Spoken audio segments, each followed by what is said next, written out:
Liam, t'en es dans ta série? Je suis à la saison 2. Ça commence en pleine guerre froide. La guerre froide, c'est pas la guerre en janvier? Bonne climatique, j'adore ça. Non mais laisse tomber, tu l'as déjà faite celle-là. Quoi? Il l'a déjà faite? Je déteste l'humour de répétition, on recommence plus jamais ça. En vrai, c'est quoi la guerre froide? En fait, c'est le nom qu'on a donné à l'affrontement entre l'URSS et les USA entre 1947 et 1991. Et ça s'appelle aussi la guerre froide parce que c'est une guerre où il n'y aura pas de conflit direct.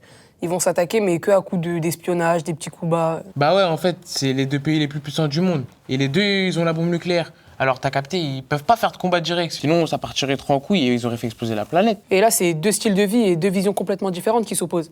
D'un côté, t'as le capitalisme, qui prône plus la liberté, et de l'autre côté, t'as le communisme, qui prône plus l'égalité. Vous pouvez pas me donner un exemple qui me parle plus, là? Je sais pas, moi, je préfère quand vous me faites des comparaisons, des trucs comme ça. Bah, c'est comme Barça Real. Mais non, pas ouf comme comparaison. Et arrêtez avec le foot, là, ça y est. Non, en vrai, moi, la guerre froide, j'aurais dit qui?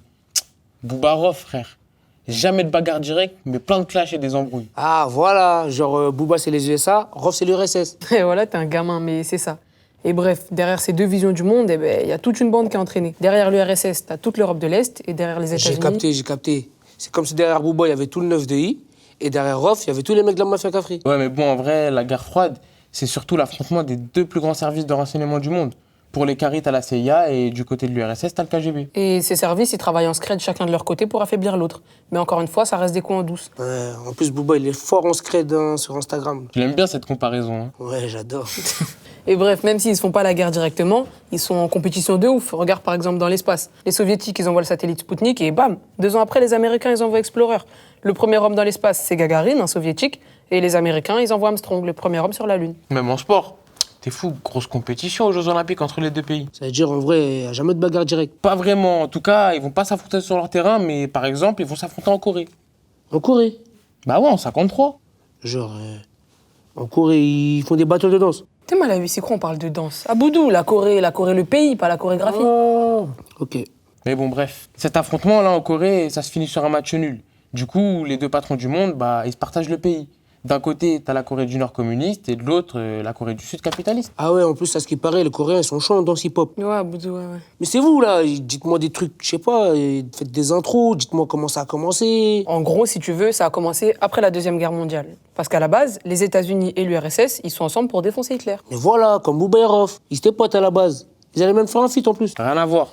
Parce qu'en vrai, les USA et l'URSS, ils sont allés pour niquer Hitler, mais ça n'a jamais été des poteaux. Hein. Regarde, à la fin de la Deuxième Guerre mondiale, il y a un conflit pour savoir qui va être le vrai boss du monde. D'ailleurs, l'un des symboles de la guerre froide, c'est le mur de Berlin en Allemagne, qui sépare l'Est de l'Ouest. Et l'un des événements les plus tendus de cette guerre froide, c'est la crise des missiles à Cuba. Ah ouais, c'est vrai, parce qu'en fait, les Soviétiques, ils se sont dit, tiens, si on allait mettre tous nos missiles à Cuba, juste à côté des États-Unis. Ouais, en plus, Cuba, c'est bien, il y a des meufs, du son, c'est caliente. C'est caliente? Attends, là, tu viens de me couper pour dire c'est caliente. Vas-y, finis. C'est caliente, frère. Et là, Kennedy, il met la pression de ouf, et dans le monde entier, ça flippe d'une guerre nucléaire. Du coup, Khrouchtchev, le président de l'URSS, il est obligé de retirer ses missiles de Cuba. Et à partir de là, les tensions elles vont commencer à s'apaiser. Et il y a une ligne de communication directe qui va être installée entre les deux présidents. Ça va s'appeler le téléphone rouge. Ouais, mais ça se détend officiellement, mais en vrai, c'est du bluff. Hein. Les deux pays continuent à s'affaiblir, chacun de son côté. Déjà, regarde, les Soviétiques, ils vont armer les Vietnamiens pendant leur guerre contre les États-Unis, et les USA, eux, ils vont financer les Moudjahidines contre l'URSS en Afghanistan. En vrai, ça a fini comment? Qui a gagné? En gros, l'URSS, il commence à être en galère. Déjà, économiquement parlant, le peuple il crève la dalle, et politiquement parlant, le communisme, ça fait plus rêver personne. Et là, c'est tout le bloc de l'Est qui s'effondre, le mur de Berlin qui tombe, les pays baltes qui prennent leur indépendance, et 91, fin de l'URSS. Et de là, les États-Unis remportent la bagarre par forfait, et ils deviennent officiellement la première superpuissance. Vous parlez de quoi, là? La guerre froide. C'est sérieux, ça donne des cours à d'autres, maintenant?